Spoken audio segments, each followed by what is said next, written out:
Hello and welcome to podcast number 30 of season 2 from Those Movie Guys. We have a full house tonight, so we have myself, Ryan, and the Central Belt's top horror geek, Clarky. Evening, dear boy. Evening. And rounding off the roster this week, we have Stephen Carty of the film and TV review website Flix Capacitor. Good evening and welcome to you, sir. Good evening. This week's main review is Silver Linings Playbook, a romantic dramedy starring Bradley Cooper, Jennifer Lawrence and Robert De Niro. A lot of buzz about potential Oscar worthiness here, so we'll have a look and see if that's warranted shortly. We'll also look at some of the movie news from the past week or so, including the incredibly random news that David Cronernberg actually turned down the opportunity to direct Return of the Jedi. I couldn't let this go past without having a talk about this. Very odd. Yeah, very interesting.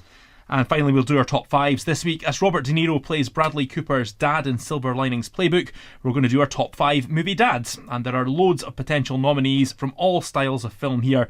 So I'm looking forward to some niche ideas from Mr. Clark. I think you were quite keen to do this top 5, weren't you? Yeah. Lots to choose from. Righto, that's the rundown for tonight. Let's get the ball rolling with our main review.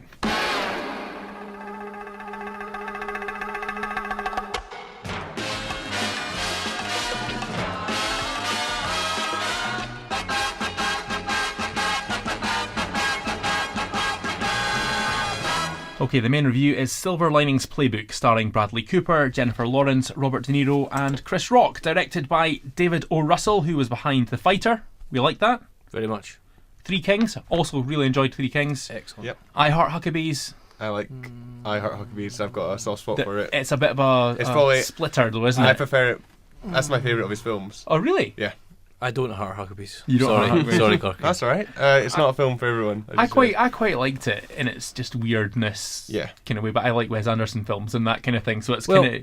Actually, I haven't seen it in a long time, so maybe I wasn't ready for it. I'm now thinking. Maybe I wasn't educated enough when I watched it, because I remember watching it thinking this is a lot of nonsense, and it probably wasn't.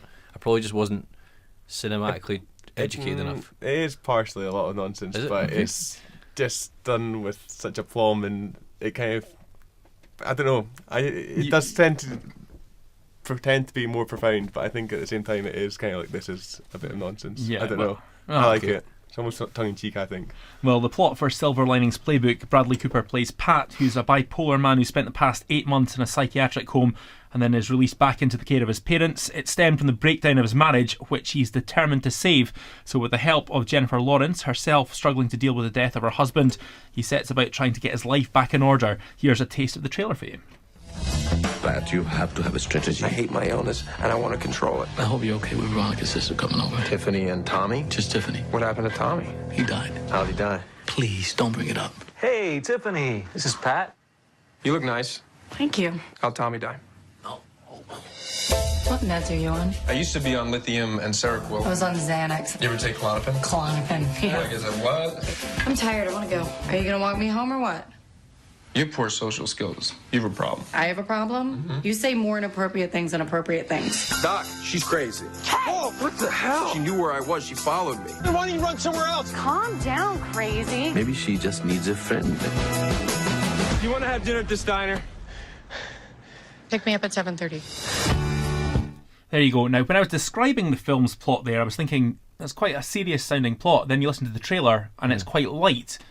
The film gets the balance between the two of them pretty well. There's a lot of kind of good review buzz about this early doors, so I went in with quite high expectations. I enjoyed it, but I'm not quite sure it's the kind of Oscar home run that everybody's making it out to be. What were your initial thoughts, Mr. Carty? I definitely don't think it's an Oscar home run, not because of quality. I think it's too, perhaps, mainstream friendly for the sniffy Oscar dudes. It starts off with quite a kind of dark take in it all. It's got a dark edge to it. It's kind of like got the dark edges. It's like an indie film. Yeah. The trailer definitely missells it. You watch the trailer and you're probably expecting this cutesy Hollywood film, a rom-com, and it's not that at all. There are aspects of that. You've got Chris Tucker playing a sort of comedy foil. It builds up to a must-win football game, a dance competition. Yeah. It's quite predictable in terms of the plot. Even when you're watching it, you kind of know where it's going. They invest so much early on in the kind of emotional side of it all, dealing with his bipolar disorder, Tiffany dealing with her depression issues, if you like, and you think, this is interesting. This is a kind of a rom-com with a bit more depth to it. But by the end of it, all that's kind of forgotten, and it's a kind of predictable and almost saccharine end, which by that point I'd bought into the characters anyway, so it wasn't too big a deal for me. I enjoyed this film, but I just thought it didn't quite have the courage of its convictions to carry through. You would have preferred something a bit more... Maybe a slightly darker or twisty ending. It's just a wee bit too predictable for me at the end. Okay, no, I can see where you're coming from, but I think it's quite good to compare it to The Fighter. Yeah, because there's definite parallels. Yeah, The Fighter is it does a sports movie, which is a really well-worn genre, and it's quite a predictable trajectory. You know where it's going, but it gives it a nice fresh spin to it. You're never bored. Like you said, you invest in it. You know what's going to happen, but you're still going along for the ride. And I thought it was great. Yeah. Let's talk some performances. Obviously, it's Cooper and Lawrence that are front of stage here. Both of them, I think, are excellent. I think there's real chemistry between the two of them. And you forget that Jennifer Lawrence is only 22, and I think Bradley Cooper's late 30s, is he? 37. There's 15 years between them anyway. Yeah, you wouldn't know that though. I never thought of that once in the movie. It was only when I started writing a review of it afterwards. I was looking up some facts, and I thought, wow, I never even crossed my mind once, because I think Cooper's fantastic in it. Yeah, I think he is the best of the two of the lot. I think. I think Jennifer Lawrence is very good, but she's kind of done that kind of thing before. I think his. Okay. Certainly early on when he's dealing with his bipolar disorder, and he's trying to reintegrate himself back into the household. Yep. I think he's really good, and he gets that kind of. There's almost the kind of obsessive side to him there, and it plays it really well. And it could be really difficult for him to do it in a likable way. Yeah, given you get his backstory, which I don't want. The flashback is quite brutal, and a lesser actor, a less sympathetic actor. Yeah, he does very well to keep you on his side, I think. Yeah, you're on his side even though there's a kind of sort of intensity to him throughout where he could explode at any moment. You keep waiting for him to explode and maybe thump someone, but you're still rooting for him. You're still with him all the way. A lot of people are saying they're surprised at how good he is in this. I have to say I'm not. I followed him right from a show. I don't know if any of you are familiar with Alias. Yes. He was in that. Is that Jennifer Garner? Yeah, yes. Yeah. He was the kind of geeky reporter in it, and for me he was always the best thing in the show. So I know everyone knows him from The Hangover, and they're kind of probably sort of pigeonholing him as the Hangover guy. There's so much more to him than that, and I think this shows it's a really good role for him, because I don't think about 5 years ago he would have got something like this. I think he's really charismatic, Bradley Cooper. Much more to him than just looks. But he's shown in this one that he's got a bit more depth to his acting skill, I think. So I hat off to him. I think he was pretty good. It's not so much the problem with him I have with it, it's the way the story kind of winds up. That's my kind of issue. You obviously enjoyed Jennifer Lawrence more than I'm taken by your... I have to say I've not been taken with her at all thus far. Not that I think she's bad, but there's been so much buzz about her in every film she's done. She was good in Winter's Bone, I'll give her that. Yeah. But I thought she was the weak link in X-Men First Class. I didn't buy into her character at all. And I thought, maybe not her fault, but I just thought The Hunger Games was dreadful, and she wasn't able to elevate it. I thought she was very unconvincing in it, but that was probably because I thought the movie was so dire. Yeah, I think it's material more than anything else. But she really was. I thought she was really great in this. She matched them all the way. It would be quite easy for her to kind of be this sort of one-note character. And she sparky chemistry. They bounced off each other well. And what was good from both of them was it'd be really easy in a movie like this to get bored of their tics. When they say inappropriate things or they just blurt out what they're saying. That's the sort of thing that I thought when I seen the trailer. I thought, well, that's amusing in the trailer. That could get old after half an hour. You could get it's not funny anymore. It's starting to grate. But even at the end, it's still funny when they're going back and forth. So yeah, 2 performances I reckon could get rewarded. Now, Clarky's been very quiet here because he's not actually seen it, but this is an interesting point because there's been a lot of interest in it. When I went to see it, it was a full cinema. You went to see it, try and go and see it twice, and it was sold out. Yeah, there's only 3 showings on a day in Glasgow, and both times I turned up they were sold out, so unfortunately I ended up seeing Gambit and Breaking Dawn Part 2. We'll come to them shortly, but I think that kind of shows the power of the good reviews that have been coming out about this film. Mm-hmm. I think it's getting good word of mouth as well, because a lot of things that are out have been out for a while, Skyfall and things like that, so there's not actually that many films out. We're getting a wee lull before Christmas here, aren't we? And I think it's certainly benefited from that, especially having the Wednesday release rather than the Friday. It got in there early before end of watch and got a bit more word of mouth. What did you make of De Niro, Mr. Carty? I read somewhere that someone likened his performance to a sleepy bear that had been poked with a stick and woken up a little bit. I think he was fine. Yeah. I don't think he was great. I think he's done some rubbish recently, so I think it was nice to see him do something. And that's the best thing about it. Yeah, it's not a nice classic De Niro, but he's on the right track with this I think one. we're beyond that. I don't think we're going to get another classic. I think his When last was the essential last classic? Heat, possibly. Heat. It's a magnificent film. Yeah. But I don't. That's a what? Surely, I'm thinking surely there's been something since Heat though. Was Casino before Heat? I want to say 1995 for them both, but yeah, you're still talking mid-90s 17, almost 20 years ago. Yeah. I can't think of anything more recently that I would class as essential. Anyway, well, we'll look that up for next week and we'll come back to it. Yeah. I liked him in Limitless as well with Bradley Cooper, and I liked him in this, and I thought, he wasn't brilliant. He was still doing his kind of usual, what are you so up, Red Lights was bad. Yeah, Red Lights was poor. Well, it was pulpy. I quite enjoyed the film, but he wasn't. I didn't think he was great in it by any stretch of the imagination. Okay, let's give it some marks then. 4 for me. 4 out of 5. Solid 4 out of 5. I was torn at one stage. I wanted to go for a 4.5, but I will settle on a 4. I'm just going to go slightly under. I'm kind of 3.5. A 7 out of 10 for me. Okay. It just left a bad taste in my mouth how kind of saccharine the end was for me. I was hoping it was going to see its kind of convictions all the way through to the end. Doesn't quite do that, but it's highly enjoyable, highly entertaining, and as I said, I still enjoyed the film because I had bought into the characters so much towards the end that it kind of, I was fine with it, but I just think it could have been a wee bit better. Yeah, missed opportunity. Yes, not quite that's too strong, but I think if it kept up its whole kind of style for the full running time, I think we'd be talking about a really kind of good, different rom-com. Would you give me that it's the best romantic comedy of the year? I would have to think about it, go back and think what I've seen, but I can't think of anything else that stands out quite as much. Okay. Will you also give me? I was thinking about. Obviously, I missed the Master that you guys reviewed a while ago. I thought The Master is the sort of movie that will apply, not completely, but I think you'd have to be quite an arty, open-minded film fan to go and see that. Yes, I think if you were a random cinema punter and you wandered in, you'd be bored to tears and wouldn't get it. I think that's fair enough, yeah. But I think with Silver Linings, I think both groups will appreciate that. Yeah, you could argue that, yes. I think you could pretty much recommend this film to anyone, and they're not going to go in and have a bad time, put it that way. It's a crowd pleaser, but it's a smart crowd pleaser, I would say. Rom-com wise, the only one I've really enjoyed this year was My Sister's Sister, but again I can see that not everyone would enjoy one. that. Yeah, I quite like that as well. The 3, Mark Duplass. That was good, and I quite enjoyed the 5-year engagement. I did enjoy 5-year engagement as well. I did quite enjoy the 5-year engagement. I think we're getting into kind of guilty pleasure territory at this point, but it lasted about 5 years. It was a 5-year movie. Oh no, I quite enjoyed it. I quite like Jason Emily Segel. Blunt. I like Emily Blunt. She's great. Common factor in both those that probably saved or gave them a bit extra of both those films. Because she's been really good this year, yeah. It has been the year of Blunt, I would say. Okay, let's quickly round up what else we saw over the weekend. End of watch. I was really looking forward to this film, and I think I may have overhyped it to myself. I thought it was good, but not great again. Again, kind of 7 out of 10-ish.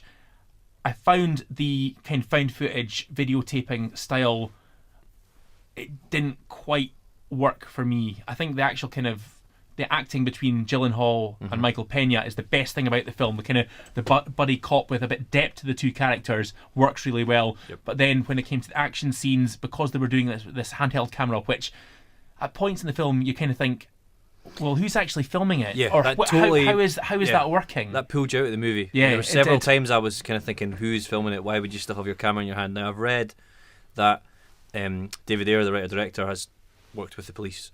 And apparently they do this. There are policemen that take cameras in. I honestly couldn't care if it, I know that gives it credibility, but it still felt uncredible because you were still watching it going, you wouldn't do that. You would put the camera down now. You would not take a camera in this situation. Who's filming? Why? I mean, why didn't? Did you not think the film would have worked without that kind of style? Yeah, absolutely. Because the crime plot was very hoary and very familiar. Yeah. I mean, the bad guy was called Big Evil. Yeah. It was almost as though they had a plot. They were writing a script. And they thought, well, we'll just call him Big Evil for now and we'll go back and change it later. And then they forgot and it went to press. Why are you called Big Evil? Because my evil is big. Yeah, okay, right. No, but I thought the two of them, when the they buddy cop stuff was fantastic. It was really, really good. And it kind of saved it, we get. But when it got down to the action, there was a couple of good action scenes. There were a couple of scenes where it felt like cops. Like, yes, it definitely felt like cops at times. And that to me is not a good thing.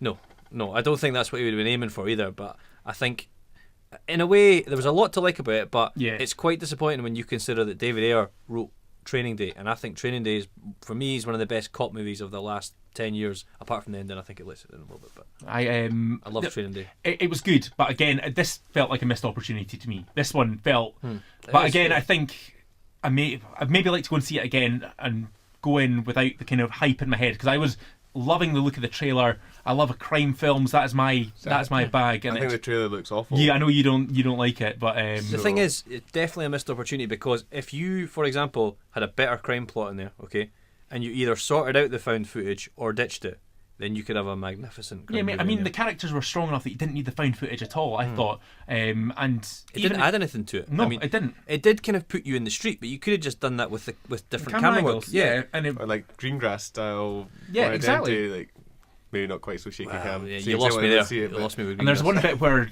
really at the start when Jake Gyllenhaal they're arresting a guy and Jake Gyllenhaal looks at the camera and goes, "Yeah, that's why you don't F with the police." And I was like, "Oh, you didn't just say that. You know, you didn't need to do that." The fight in the flat where early on, I was a. It could have been better than it was, but could it have was. been, yeah. It wasn't bad. It wasn't bad. Okay, I can't Gambit. believe you've given them both the same score, Silver Linings and End Yeah, of Watch, yeah. considering you sounded so much more positive about End yeah, of Watch. I know, but Silver I Linings. was more. I'm saying had more kind of This is the power of invested in End of Watch. I was expectations. looking forward to it a great deal. Yeah. But no, I'm saying they're both good films. They're not great films. Gambit. This is where Mr. Clark's going to step in here and give us a review. Gambit is awful. There's, I think, about 3 jokes in the entire film, one of which is a fart joke.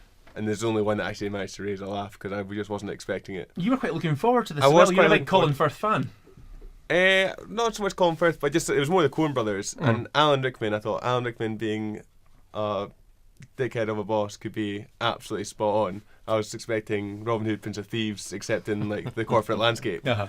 And instead he's given no good lines. They're just awful, and it's almost like they've thought the same thing, but they just let him do whatever he wants, or it's almost, I don't know, they've just forgot about everything else and said, "Oh, just do that, that'll be fine. Just throw some remarks out and it'll be okay." And there's no script to speak of, really. There's some mildly racist jokes at one point, which was uncomfortable for almost everyone in the cinema, and yeah, it was just felt about 3 hours long. It was painfully And I bad. think it's quite a short film. I think it's only an hour and a Yeah, half, isn't it's it? short, but it felt longer. Well, I've got that to look forward to on Wednesday. Look forward to it in inverted commas. Are we talking worst of 2012 bad here?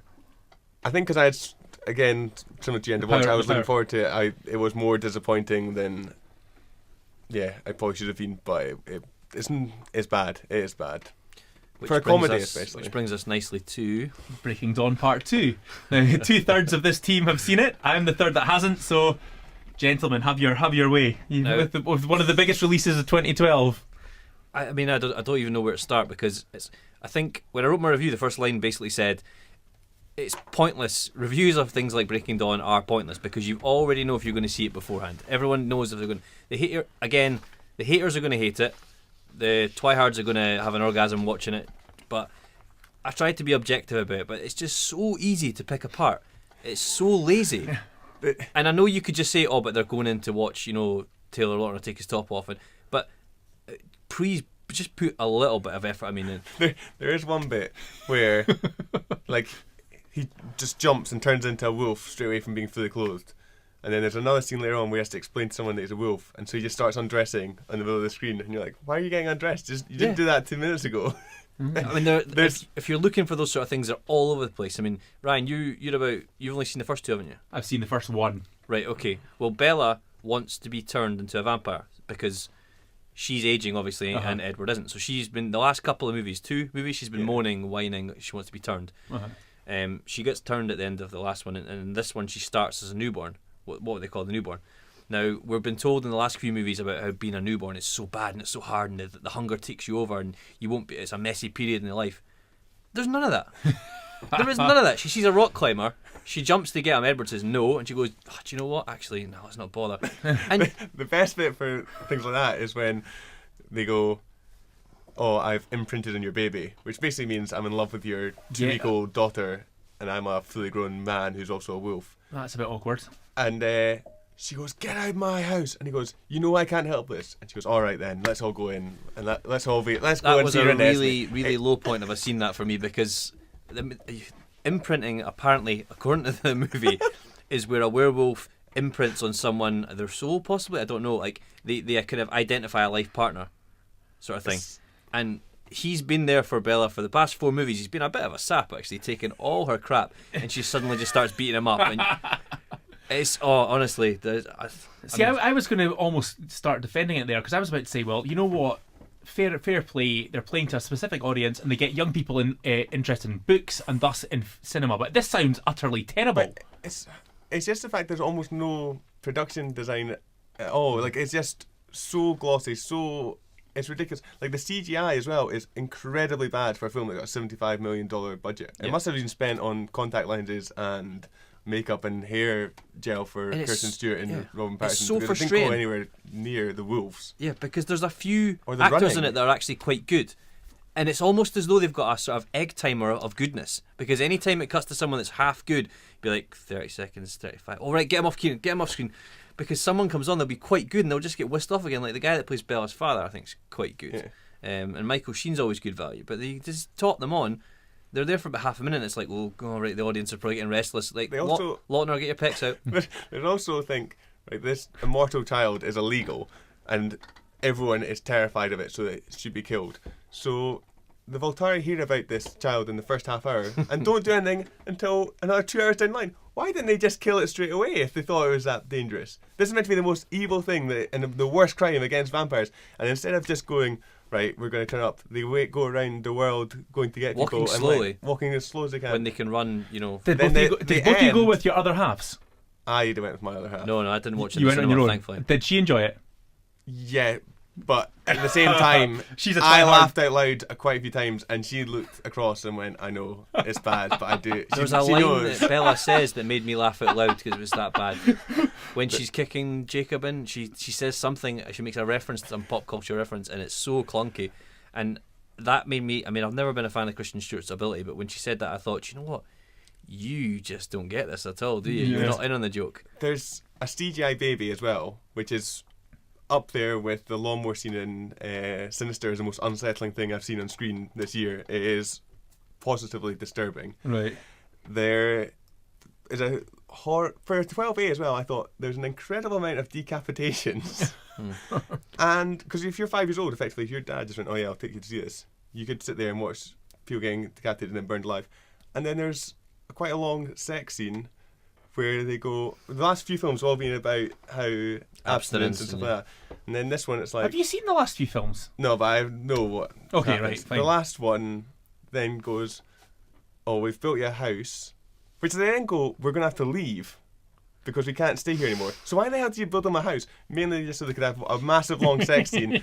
But the Cullens we live in don't this use big... beds. Oh no, there won't be much sleeping going on here. Oh, brilliant. Thanks for that. Share that with the family. But did you like the difference between the two houses? The Cullens live in this huge, massive, you know, really modernistic, arty house, which looks really cool. And they build them this little shack from Hansel and Gretel. If you were Edward, you'd say, "No, you're all right. I quite like where I was living." You've also got a baby that grows at an inordinate rate of knots.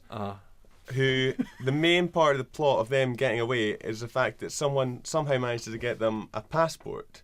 Mm-hmm. When she left, she was a baby. Yet she knows what she's. I know she can read the future, but she knows. How does she get a photo of her when she's 7 years old in human terms? This is a rant of epic proportions. This is good. Then you sit down and you're like, right, here's the climatic battle. Spoiler alert for anyone who's not seen it yet. Someone gets their face ripped off, though. It's not the head that comes. Did you notice that? It Yeah, was just someone gets their jaw. a perfect mask.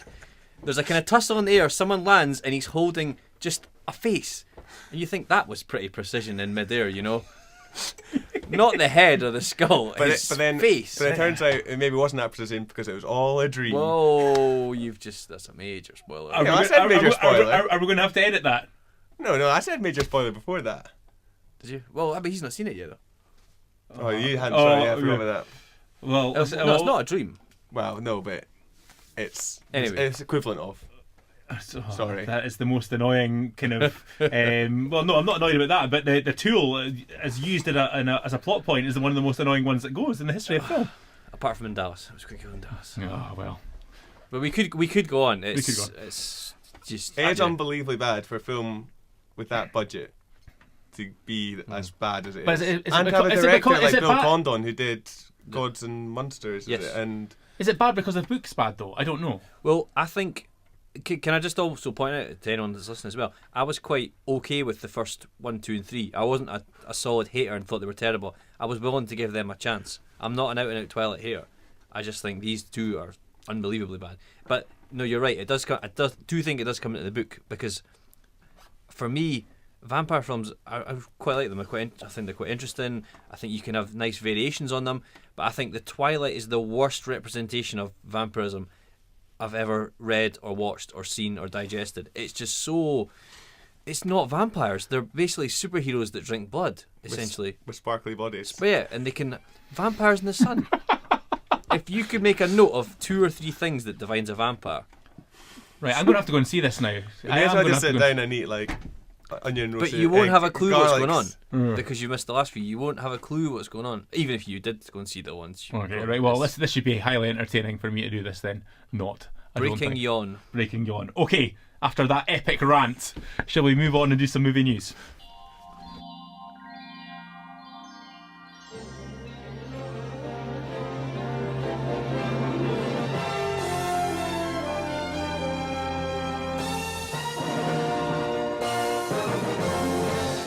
Okay, first up on movie news this week is the first news story that really jumped out at me when I went onto the various sites to have a look at what's been going on in the last 7 days. David Cronernberg turned down Return of the Jedi. Now, am I coming on late to this? I didn't even realise he was in line for it in the first place. I read about it a few years ago. Yeah, well, there you go. I was being a bit of a sado in researching Return of the Jedi. A Cronenberg directed Jedi. I think that's worth a bit of discussion. He's come on to say why he didn't take it, and he basically said the characters were all there. He was coming in and can't really make the changes that he wanted to change. Sure. But that seems a bit kind of... You've had Jedis using the Force scanner style, exploding Ewoks' heads all over the place. What are we going to do with the new ones? So that's what kind of director we're going to get for the new ones. That's ultimately where I wanted to come down with Brad this Bird bit. ruled himself out, apparently. Yes. Tarantino has also ruled himself out. Oh, that would never have worked. But again... Never have worked. Can you imagine that? I mean, Han and Chewie flying around the galaxy yakking about smoking red galactic apples. cheeseburgers. No. There's two things that would never mesh. But something a bit more out there in the sci-fi way of thinking. You know, something a bit more out the box. You know, something a bit less Duncan safe. Jones. I'd love Jones that. of Moon. Yeah, that's too good to be true. That would be fantastic. That would be. But I think as well, it's a poison chalice because it's not something. It's something that you'd love to be asked to do, but it's something that there's so much pressure on you to get it right that you would.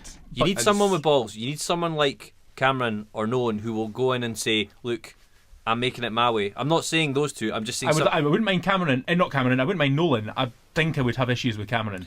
Well, okay, we'll come back to that. Yeah. But what I mean is, you want someone that's going to walk in and say, "Look, I know there's certain things I've got to stick to because it's Star Wars, but I'm still going to do it my way, and it's still going to not be some kiddie lunchbox movie." This is as close to a clean break as you're getting, I think, here. But I can't see how you're not going to have a kiddie lunchbox movie at Disney. At Disney, yeah. No, but they can make all that afterwards. Is what I'm saying is, you want someone that's not going to be, having a producer walk on set and go, "I want you to put this little cutesy character into the plot because we need to sell his figure." You want a director that will say to that, "No, he's not part of the story." No, you need someone that's going to be tough with those sorts of things. Yeah. I just think... And I don't know if they're going to find someone like that. Do you go for an established name, or do you go for someone relatively new as well? Well, if you say something like Nolan, I mean, Nolan hadn't really done a big film before Batman. But then Batman was a dying franchise, so it wasn't as big a gamble. I'm not sure he if did he'd be a small good fit for films this. with big ideas. Yeah, That's what. But he's my favourite director by a mile, but I don't know if he'd be right for Star Wars. No, I don't think. I don't know if he'd want to do it either. But there's lots of others. What I'm saying is, you would maybe want someone who's started off the same career trajectory, like Duncan Jones has done. Ryan Johnson, yeah. I think he'd be great. No, Loopers was fantastic. It was a brilliant film. Full of, again, I don't think you would want to tell someone else's story. No, probably not. No. You need someone that's got a kind of good storytelling sense, strong ideas, but is going to be able to work within the studio system. Possibly like what we thought Jon Favreau was about 10 years ago. Yeah, and he also has a love of the original material. Yeah, I think you need a fan in there, don't you? I'm not so sure. Well, you need fan, but not a super fan. Because if they start just doing a checklist of I need to get this in, let's have this character, let's have this pop up. I think like, that's which right. is what happened in the fan, not like super original, like the prequels. Because I mean, if you look at the prequels, it was like, all right, so Darth Vader made C-3PO, but then forgets about this. Awful. Well, this would be a good one to get some listeners' views on. If you can come up with a good, feasible idea to direct, or who to direct the new Star Wars films, I'd be more than happy to bring this back up on discussion in podcasts in the future. Drop us an email. You're acting like it's not going to come up in podcasts in the future. Yeah, I know, think but you've no, got but penciled in every week. Yeah, exactly. But, you know, I think it's a really good discussion point. If you've got some good ideas, drop us a line, let us know. Tweet us. I've forgotten his name. Is he did the last two Harry Potters? David Yates. Yep, he could be a reasonable shout. I quite like. I was a fan of the Harry Potters the whole way through. I thought they were. That's the way you handle kind of Alfonso Cuarón. There you go.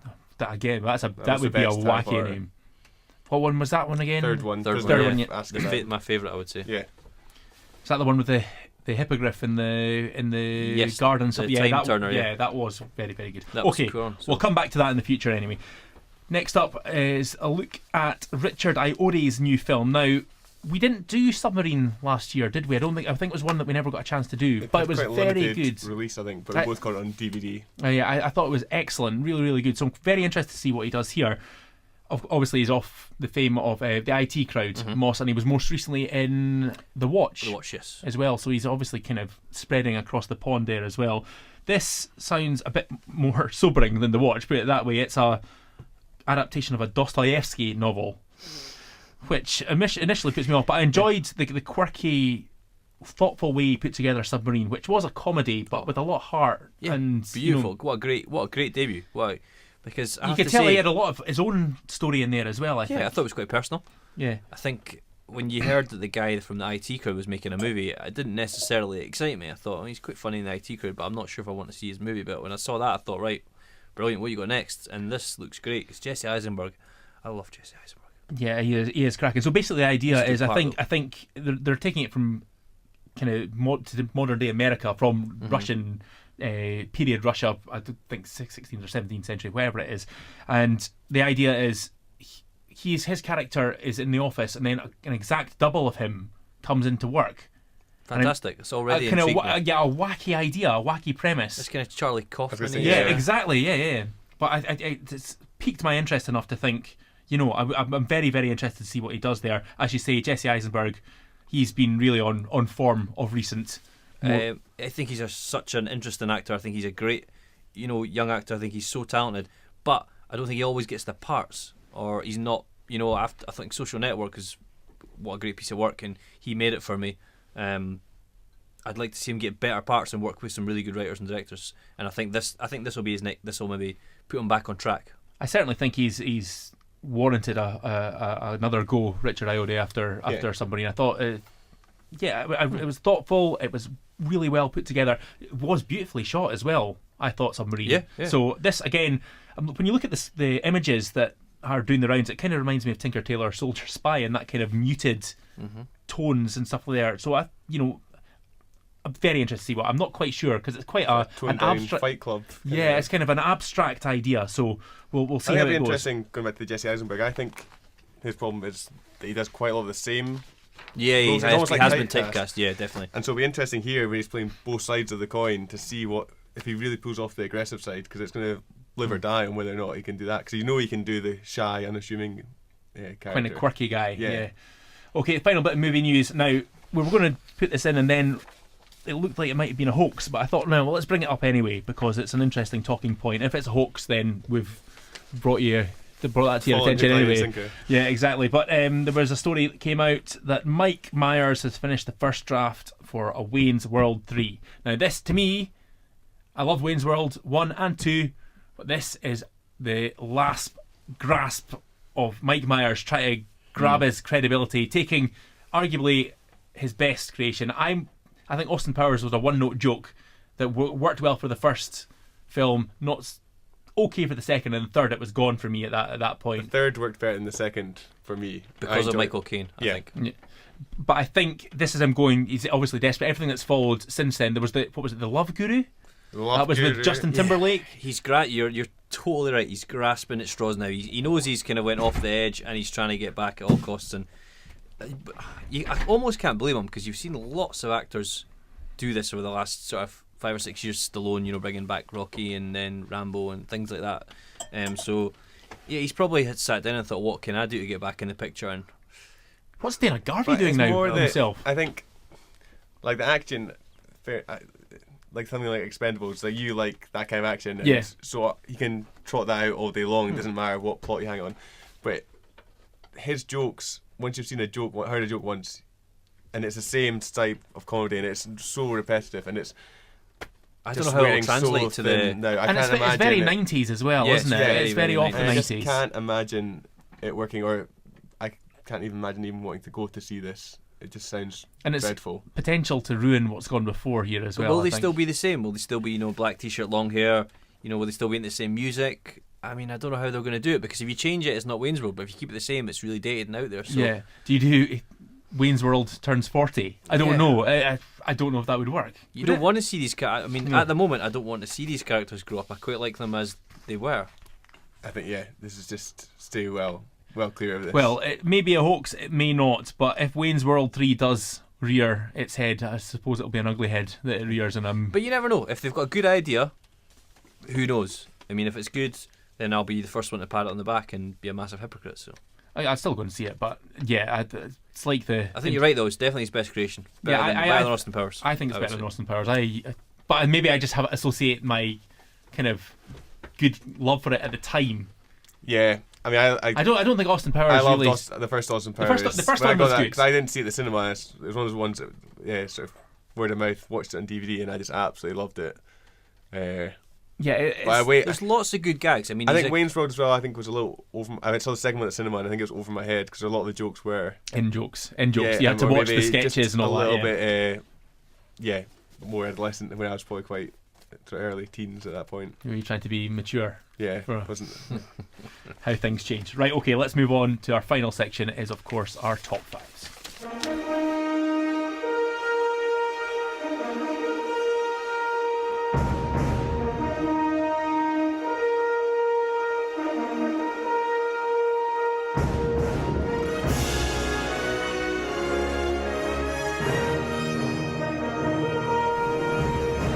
Right, we're doing top 5 movie dads this week. Loads and loads to choose from. How did you whittle it down? Difficultly. Is that a word? Tough. Difficult. It was difficulty. With difficulty. with difficulty. Yeah, that's what I'm trying to say. I went for dads that have to play a kind of crucial part of the film. I think. Yeah. There's dads in almost every film if you go looking for them. Mm-hmm. The dads to me had to be an important role in the film.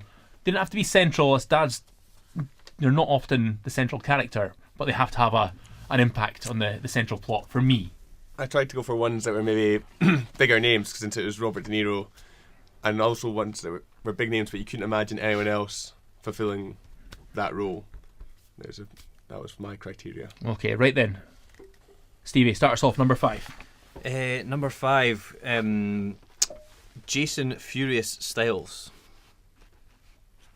Both looking blank like me. Yep. Lawrence Fishburne in Boys of the Hood. Oh, yes, right, yeah. The reason being, I think Boys in the Hood's a really good movie. It's probably dated now, but I think he plays a really crucial role in it, in that he's kind of, I'm not sure how to put this, he's, without saying he's a dad, because that's always, his dadness, if you will, kind of is responsible for turning Cuba Gooding Jr.'s life around.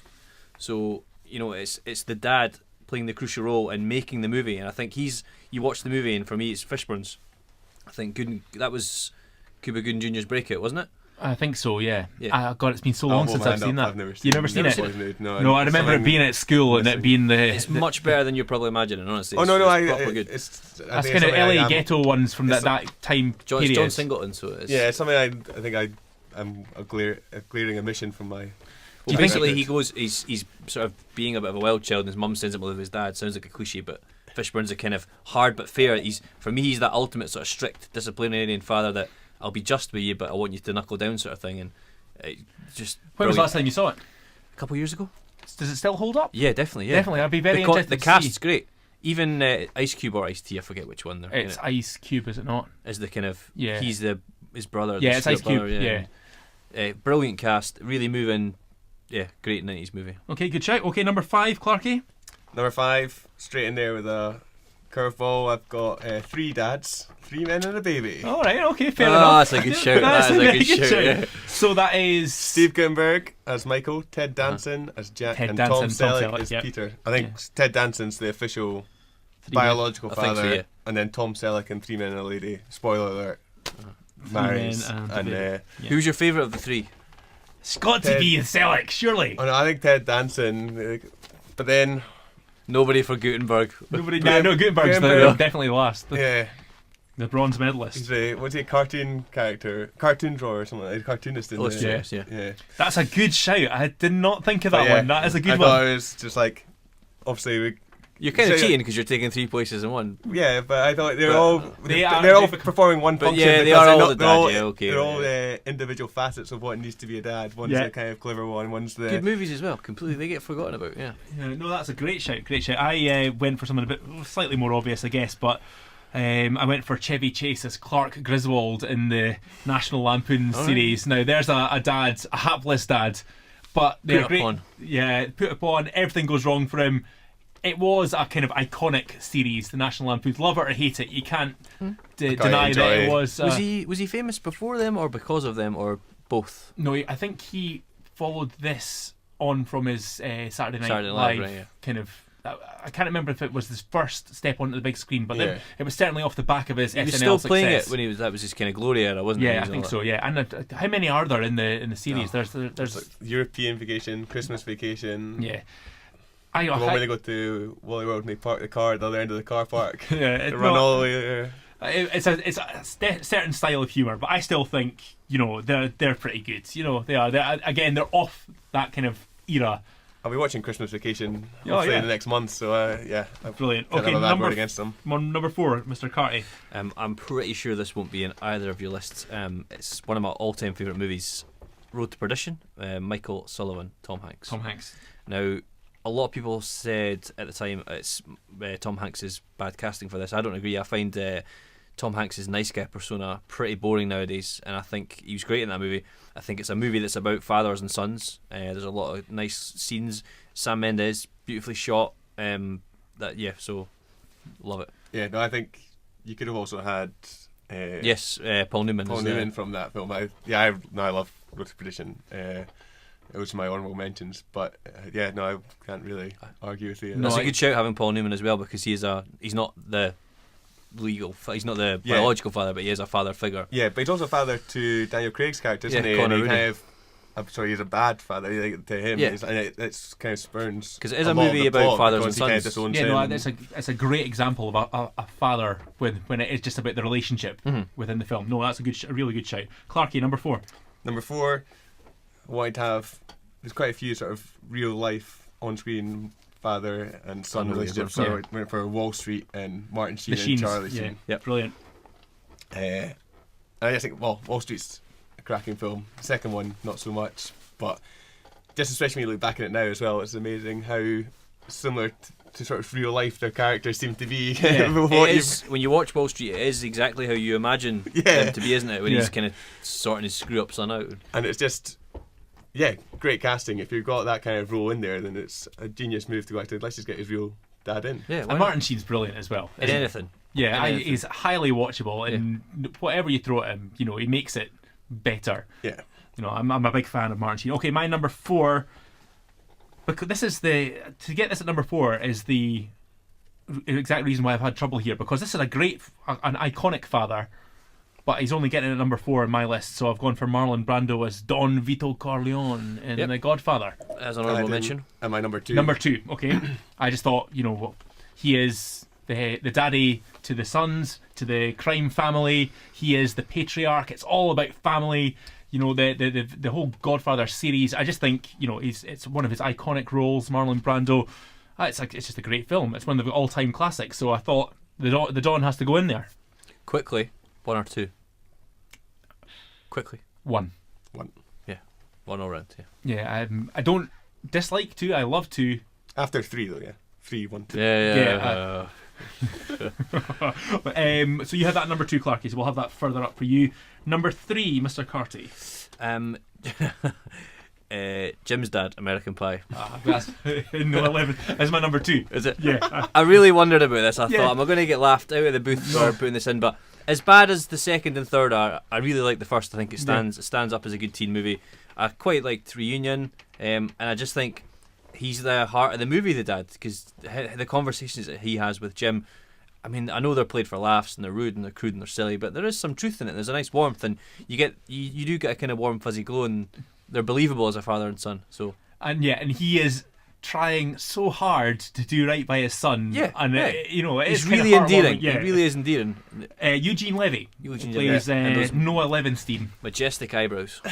Yeah, and he's brilliant as well. You can argue he's up the Stifler when it comes to the best character in that series. I'd go with him. I'd go with Jim's dad. Just taking it by not a nose, by an eyebrow.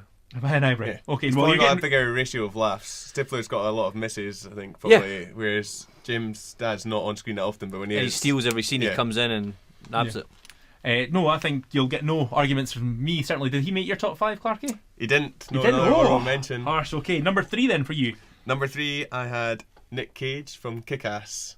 Oh, it's Big Daddy. Big Daddy, yes. Interesting story about that. Oh, sorry, you go. On you. There was apparently lots of people were tested for before Cage. Oh, child. There you go. There That was scarily accurate. Oh, child. Carry And on. Matthew McConaughey came in to meet with Matthew Vaughn, and they were apparently Mark Miller, the screenwriter, was really excited about what McConaughey was going to do with it. But it never happened.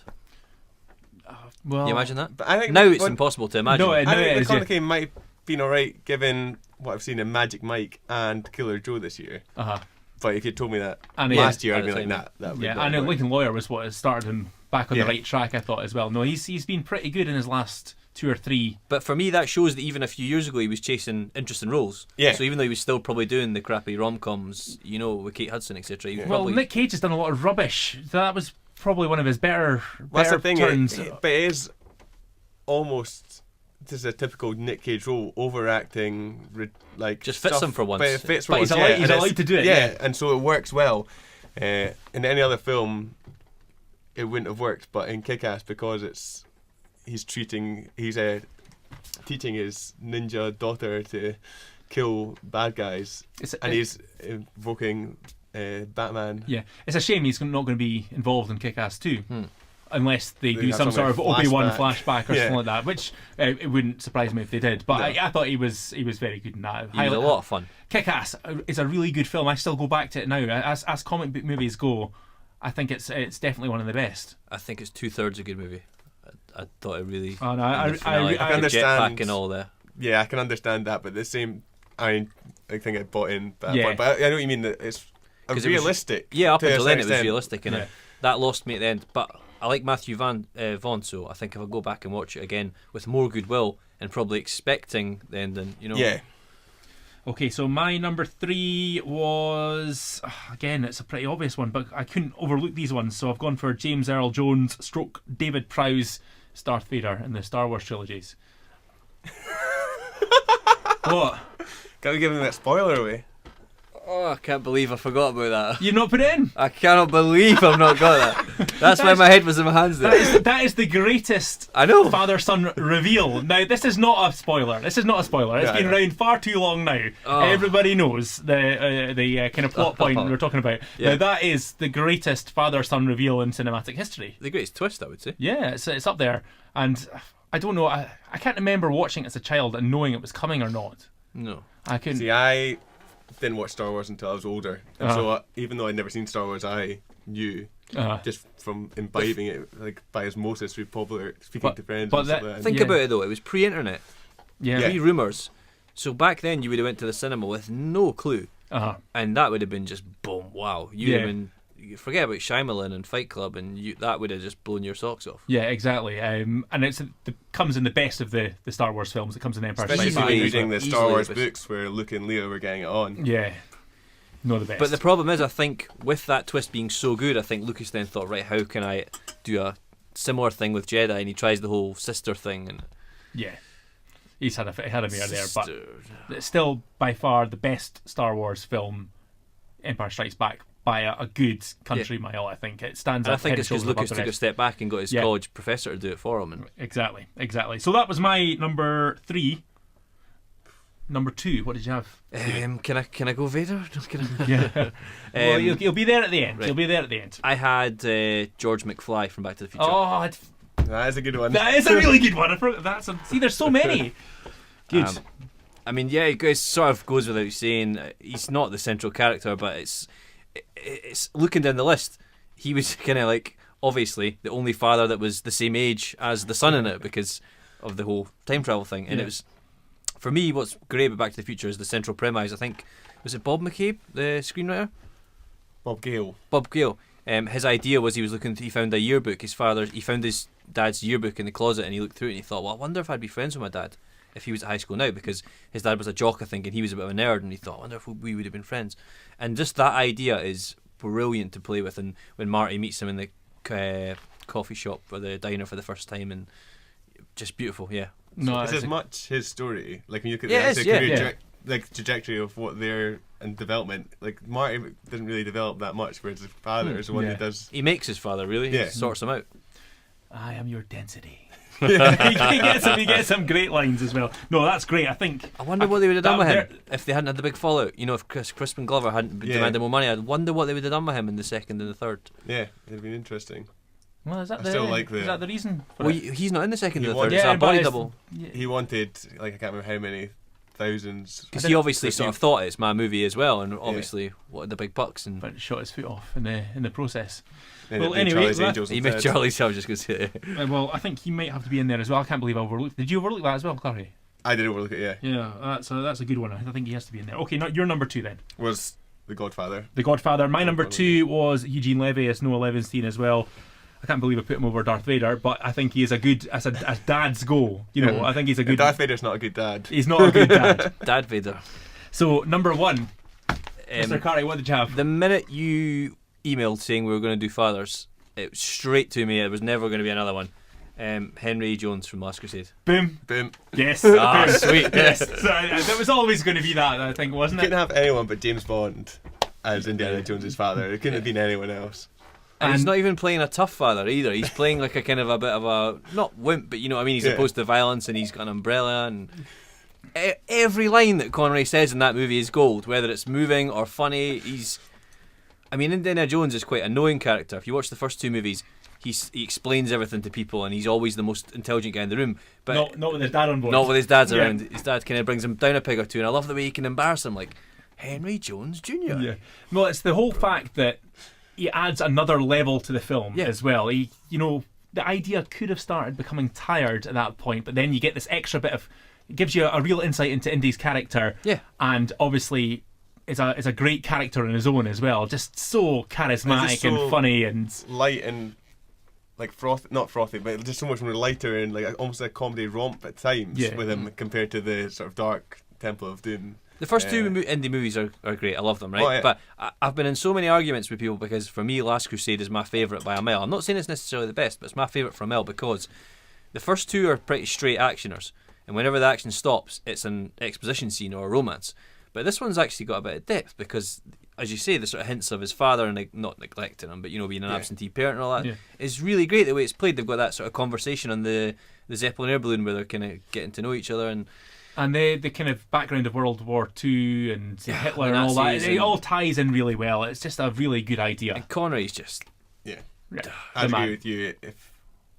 I'd say Raiders is a better film, but if you said to me you were to sit down and watch one right now, I'd put Last Crusade on every time. It's the most enjoyable of the 3. Do you think? Is that that's a good way to put it. Yeah. I think it's starting to go into the kind of supernatural points of that, and you could argue that's where Indiana Jones went really wrong at the 4th one, where they really jumped the shark with their choice of plot. Yeah. But because you enjoy it so much, and it's kind of religion as well, so it's something that you've kind of heard about as well, although it is a supernatural element, whereas Crystal Skulls, nonsense. Yeah, utter nonsense. So I don't think we're going to argue who number 1 is then. No. Before we plenty of honourable mentions. Yeah, honourable mentions. Off you go. Homer from The Simpsons. Yes. Marlin from Finding Nemo, I had Don Corleone, like you guys. Mrs. Doubtfire from Mrs. Doubtfire. Oh, good shout, good shout. Yeah. Chief Brody from Jaws. I had Carl Fox from Wall Street and Pa Kent from Superman. Yeah. And you? You could also have Jordan. Marlon. Yeah. I had Nigel Powers, Gold Member, kind of talked about earlier. Yep. What saves that Michael film? Caine. Yeah. Dennis Hopper, True Romance. Oh yeah, good. Lion King. Oh, Simba. Another James Earl Jones. Yeah. And then Darth Vader. Atticus Finch. Yeah, from To Kill a Mockingbird. I really like that. And Harold Ramis he's in like a cutscene from High Fidelity, but I thought even for me that was too He is weird. also. He plays. That's one of my favourite films. I've never heard anything about this. Yeah, That's in Egon Spengler's in. Egon Spengler plays his dad in. Plays John Cusack's dad. Yeah. This is massive. Really? Exclusive. Yeah. I thought he. He's in Superbad.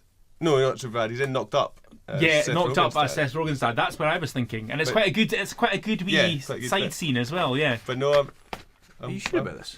I hope so. We'll check this out. No. I'm so worried You're now. making wild, sweeping statements here. He's putting them in movies that he's not in. When does he speak to his dad? No, it's the cut from the film. That's what I'm saying. It's on the DVD. It's cut from the that's film. what I'm saying. It's Oh, on right, the okay. DVD. Got So you. that's why I thought it was Mum on even the phone, certainly. too wild for me to put too much of a There's a link couple of to it for me. scenes that are cut from it that are directly from the book. Yeah, as the well, one where but he goes to buy the records Yeah, from I the thought- that's a woman brilliant who's the mother from National Lampoons. Lampoons. Yes. The only other one I had a few of those ones. The other one I had more recently, I had Viggo Mortensen in The Roads, Yeah. which I really Cody enjoyed. Schmidt McPhee's dad. Yeah, Cody but Schmidt. they're the man and the boy. And that's you never get the characters. But that was the only other one I had as well. But yeah, I think Lawrence Fishburne was quite a good shout as well. Okay, let's try and do some definitive top fives then. Right. Okay, so we'll definitely have to have.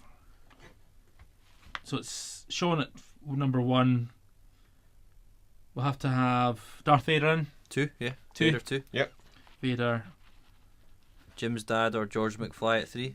Well, I think we'll have to you put them both in because I think that was a pretty Yeah. George McFly at 4. We'll put Jim's dad at 3. Godfather. You want the Godfather at 5? Well, you both had that. I had it as an honourable mention. Yeah. Okay, that's a strong top 5. Noah Levinstein and Dalton Corleone. Okay, this is probably one of the strongest top 5s we've had. Yeah. If we try and break it down and we look at what we all went for. So at number 5, we'll have Marlon Brando as Don Vito Corleone from The Godfather. There's enough for you. Yeah, exactly. Precisely. I teed you up for that. Yeah, thanks. Number 4, I overlooked it, so I think you did as well. George McFly, Crispin Glover from Back to the Future 2. Excellent. And it's a very different dad because the son's looking after the father. Yeah, unique, brilliant, it's crucial to the story. Yeah, no, very, very good and a great film. Number 3, are we happy with Eugene Levy as Noah Levinstein in American Pie? Anyone that can't get on board with Jim's dad, shouldn't be watching movies. And he is arguably the best character from the entire series. So I think he's got to be in there. Number 2, Darth Vader. Got to be there? Yeah. Hanging my head in shame. Quite rightly so. And at number 1, Henry Jones Sr., Sean Connery from Indiana Jones and the Last Crusade. I think the fact that we all agreed on it, and I think it was the first one that came into my mind when we talked about doing it as well. Yeah, when we leave this podcast, we're going to be sort of riding out from the sunset on camels. And one of these days, we'll make that happen. Right then, that about wraps it up for this week, but this is where we want you guys to get involved. Have you seen Silver Linings Playbook? Did you love it or did you hate it, and why? Do you agree with our top 5 movie dads, or is there a fabulous film father we've overlooked? If so, drop us a line and let us know. Our email address is thosemovieguys@hotmail.co.uk. You can also follow us on Twitter. Just search for @thosemovieguys. That's where we give quick reviews, discuss the latest movie news, and just have a general film banter. Right, next week I think we're going to do Sightseers, which is the kind of black comedy from Ben Wheatley of Kill List fame. Have you seen the trailer? You'll know what I'm going on about there. Looks potentially really good. I might be overhyping this. Yeah, I know. I'm in serious danger of overhyping this. No, you're not feeling it? No, sort of gory violence for humour is not my thing. Sorry. Oh God, you're not going to enjoy this. I don't think so. No, because I think that's exactly what it is. Did you like Kill List? The first 2/3. 2/3, and then it went. It was just a bit too abstract and crazy for me then. But I reckon Kill List is the sort of movie that if you watched, 40 times, I would start to love. We need a suitable top 5 then, a suitably dark comic top 5. Black comedies. If we could do you want to just do straight up black comedies or black comedies or funny on-screen deaths or Yeah, that's quite good. okay. You could get all 5 from Hot Fuzz. Yeah. I mean, I'm immediately thinking of one that I think we talked about not so long ago actually. That's do you want to do 5 deaths? Funniest on-screen deaths? Yeah, it's quite niche. good, yeah. It's niche enough, isn't it? And there'll be plenty of material for that, I'd imagine. I think we're going to have to do a bit of digging here, but yes. if anyone chooses anything from Sinister though, then Oh, no, there's automatically nothing. off my Christmas card list. There's nothing funny about Sinister. Right, that's us for now. We'll be back in a week's time. So until then, take care and thanks for listening.